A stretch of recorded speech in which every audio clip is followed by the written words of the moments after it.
Welcome back to Cheddar's Opening Bell.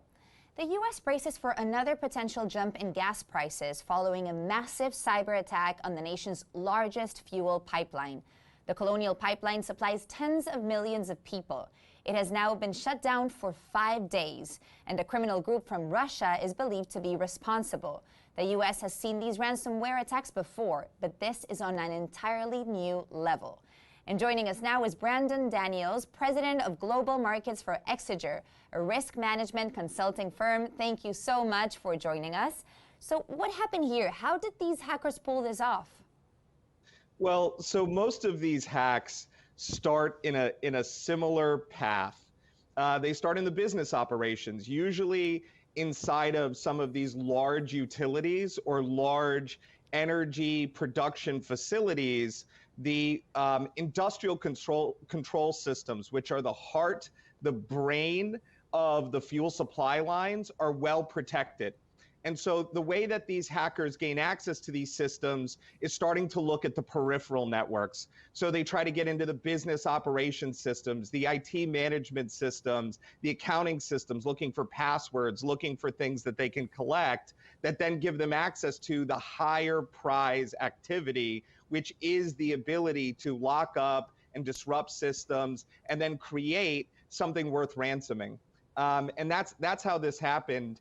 And I think the second piece is you'll also see that the industrial control systems were actually maintained, right? They maintained the sanctity of those systems. They were able to thwart this in play, but not everyone is so lucky.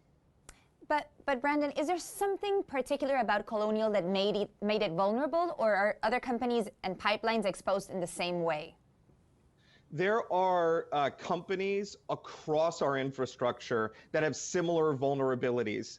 The issue here is the cyber standards that our bulk power system is subject to, the cyber standards that our fuel supply lines are subject to, are not consistently then spread to all of the sub-tier companies, all of their suppliers, all of the people that provide them equipment and services. And so you have these kinds of vulnerabilities that exist across our infrastructure. The second thing is, when it comes to these industrial control systems, the kinds of systems that they took offline to try and protect, and clearly understood that they had to protect, the issue is that very often there's interconnectivity between those systems and the business operations, and there's two standards of cyber hygiene. So you can kind of have this insidious infection that spreads to the rest of the body and creates a bigger problem. And so you've got smaller pipeline companies, smaller energy companies along our electrical grid, smaller infrastructure companies in general that have a more difficult time securing these supply lines. And then you've got, federal government entities like CISA that help those companies to improve their security, to achieve better standards, but those standards are still not consistent. And that's what leads to the challenge. And we're sort of only as good as our weakest link, to use the old adage. Because we're already seeing some oil and gas prices jump. This is because of the supply shortages, right? So do you think this will affect the prices during the summer as well? That's a great question. And I would say that the oil markets, the oil and gas markets are speculative. And we saw that during COVID, right? We saw essentially the oil and gas markets drop precipitously, but then fall to a homeostasis or a plateau at a certain point where, oil just couldn't go any lower.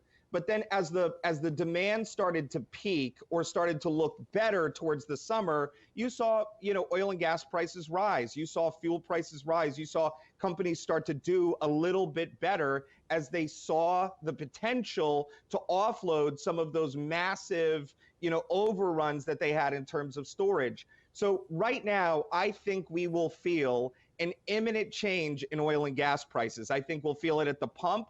I think logistics companies will feel it in their air and freight.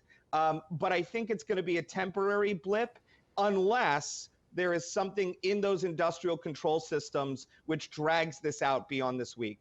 Oof, okay. And the FBI is pointing to Russian group DarkSide. Did we hear anything from these hackers so far?